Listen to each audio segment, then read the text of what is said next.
有好多人覺得咧，中咗癌症就係命嚟嘅，冇得防，冇得避。你係咪咁諗啊？但係你知唔知咧？其實我哋身體入邊咧有一個防癌機制，有一個特種部隊係專抗腫瘤嘅。呢個就係我哋嘅 NK cell 自然殺手細胞啦。佢哋係免疫系統裏邊嘅腫瘤狙擊手。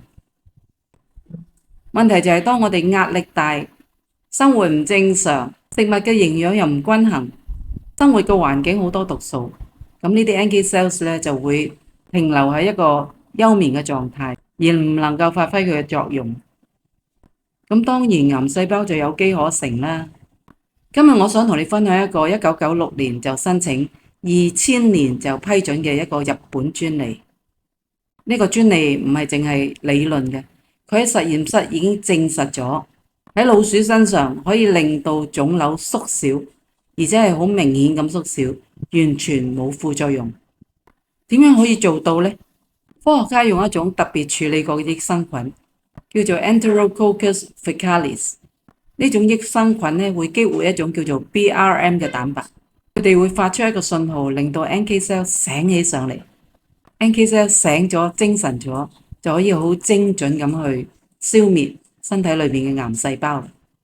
呢個就係 USUGUSU 入邊嘅一個核心抗癌機制。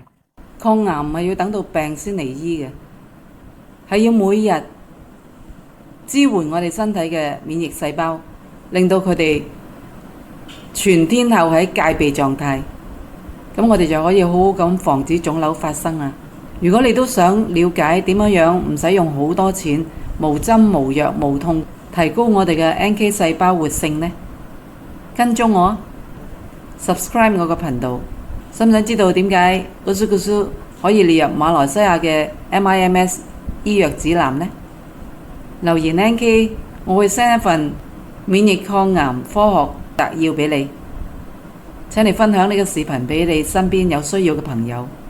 跟蹤我，我下集會深入咁講 USUGUSU 點樣幫我哋平衡免疫，令到我哋好少病，氣色好好，最重要一點就係睡眠都好好。